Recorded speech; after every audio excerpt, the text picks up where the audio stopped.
Terkait penyidikan kasus suap dan perintangan penyidikan Harun Masiku, KPK mencegah Sekjen PDI Perjuangan Hasto Kristianto yang berstatus sebagai tersangka dan nama Yasona Lauli yang berstatus sebagai saksi. Bagaimana kemudian membaca arah penyidikan KPK ini? Kami akan bahas bersama Saud Situborang, pimpinan KPK 2015-2019, dan Alphonse Kurnia Palma, tim kuasa hukum Hasto Kristianto. Selamat sore semuanya, apa kabar? Selamat sore, baik. Terima kasih semua sudah bergabung. Pak Saud, begini, terakhir kan KPK memeriksa Pak Roni Sompi, statusnya mantan Dirjen Imigrasi di bawah naungannya Pak Yasona Lauli yang waktu itu menjadi Menkumham begitu. Bisakah kemudian ini dibaca bahwa KPK lagi coba mendalami peran Yasona dalam perkaranya Harun Masiku? Ya bisa jadi juga demikian, karena kan kalau kita bicara tindak pidana korupsi kan itu setiap orang perannya seperti apa. Karena dipahami juga tindak pidana korupsi itu selalu tidak di luar sistem. Ya, itu kan kaitannya dengan sistem di kementerian ketika itu bagaimana ada soal waktu yang ketidaksesuaian antara pengambilan gambar dengan yang bersangkutan keluar atau masuk kembali ke Indonesia.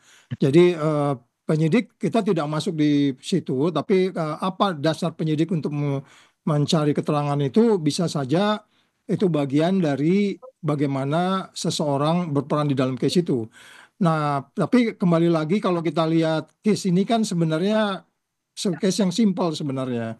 Jadi nggak terlalu ruwet untuk kemudian menjadi kemana-mana, jadi seperti kesannya ada upaya untuk carut-marut awut-awutannya sebuah partai, itu kan semua nggak lepas dari perjalanan kasus ini sejak tahun 2020 gitu, Mas. Oke, kalau dari Bang Alphonse membacanya ini upaya KPK lagi coba membidik Pak Yasona untuk ikut bertanggung jawab dalam perkara ini, Bang Alphonse? Ya, itu harus dilihat apakah di situ ada keterkaitan atau tidak sebenarnya. Nah, kalau misalnya tidak ada keterkaitan, ya yang dipertanyakan adalah apa urgensinya untuk melakukan pencekalan itu sendiri, gitu kan. Baik itu juga kepada klien kami, Saudara Hasto Kristianto. Nah, oleh sebab itu maka sekarang apakah di situ akan ditemukan suatu dua alat bukti atau tidak. Nah, kalau misalnya pada saat ini ada upaya pencekalan dan itu ditanya kepada yang lain, ya pada saat ini adalah ada Pak Roni Sompi, gitu ya. Nah, jadi semakin menguatkan bagi kita, gitu kan, apakah memang benar pada saat ini sudah ada dua alat bukti yang cukup dan sah, gitu kan, sehingga ada penetapan tersangka, gitu kan, kepada klien kami. Itu kira-kira, Mas. Oke, tapi kan dengan statusnya Pak Yasona ini sebagai saksi, tapi juga ikut dicekal bersama dengan Pak Hasto Kristianto. Menurut Anda masuk akal tidak pencekalan itu? Ya, itu yang menjadi pertanyaan, gitu kan, apakah itu bisa dirasionalkan pencekalan dari Pak Yasona Lauli. Apalagi tadi dikatakan secara tidak langsung, ya, saya dengar oleh Dirjen ketika itu bahwa tidak ada intervensi dari Pak Yasona Lauli ketika itu sebagai Menteri Hukum dan HAM. Itu kira-kira. Oke, kalau Pak Saud merasa bahwa wajar saja kalau seorang saksi dicekal oleh KPK dengan alasan untuk mendalami sebuah kasus, atau ini hal yang berbeda lagi pandangannya, Pak? Ya, itu kita nggak bisa masuk di pokok perkara itu karena itu penyidik mempunyai pertimbangan yang khusus tentang itu, artinya subjektivitasnya dia.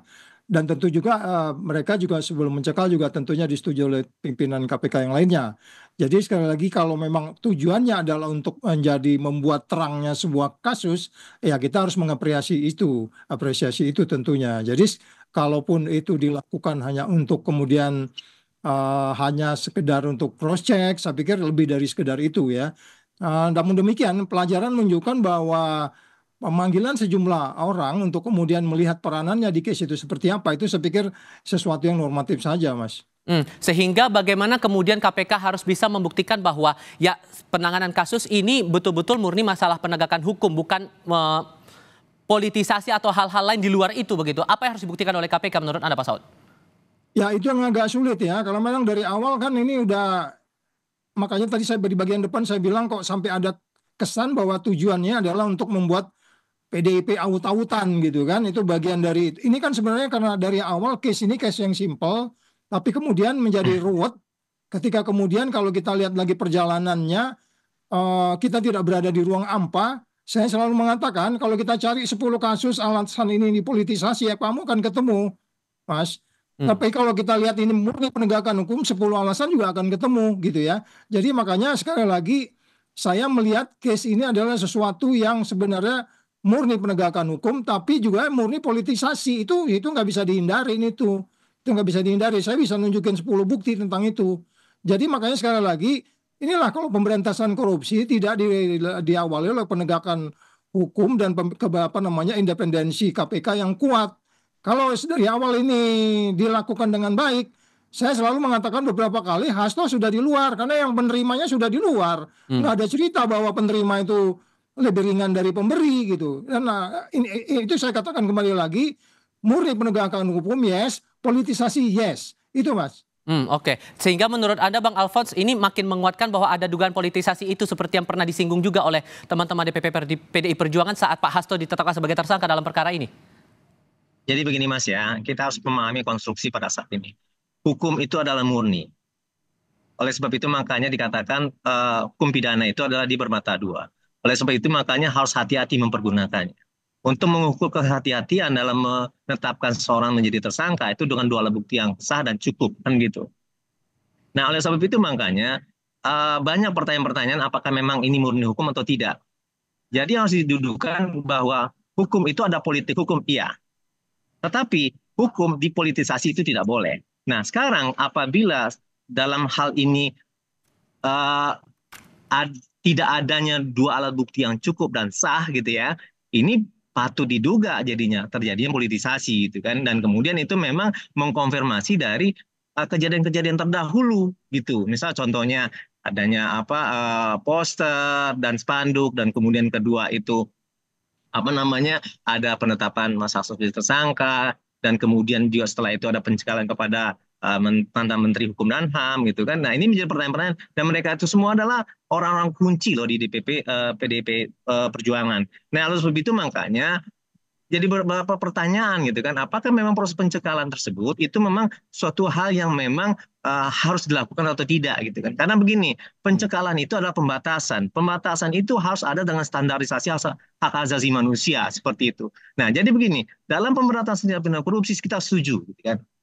Dan kita mendukung itu semua. Tetapi dia harus bersinergi dengan perlindungan terhadap hak asasi manusia. Jangan sampai dalam mengiris suatu peristiwa menjadi suatu dugaan tindak pidana gitu kan, itu melanggar dari hak asasi manusia. Nah itu yang merupakan suatu sorotan bagi kami pada saat ini. Nah oleh sebab itu makanya dalam membelah suatu permasalahan pidana itu harus sinergi semuanya. Nah ketika pada saat ini memang kekurangan alat bukti, kenapa sudah ditetapkan menjadi seorang tersangka?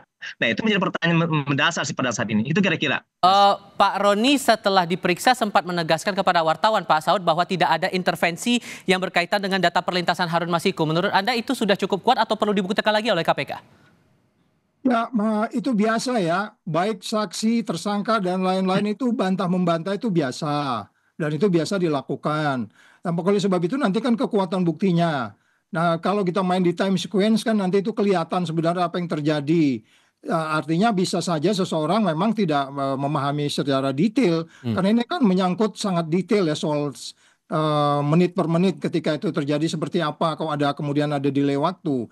Jadi sekali lagi biarkan saja penyidik melihat itu dulu sehingga kemudian ini menjadi terang. Yang jadi masalah adalah kalau kemudian kita tidak membuat suatu langkah-langkah yang kasus ini menjadi lebih adil, menjadi lebih pasti, dan lebih katakanlah memang terkait langsung dengan pemberantasan korupsi. Ini kan jadinya kemana-mana ini pengertiannya gitu. Oke, Pak Saud Situmorang terima kasih, Bang Alphonse juga terima kasih sudah mau berdiskusi bersama kami. Sehat selalu semuanya. Selamat sore. Terima kasih, amin.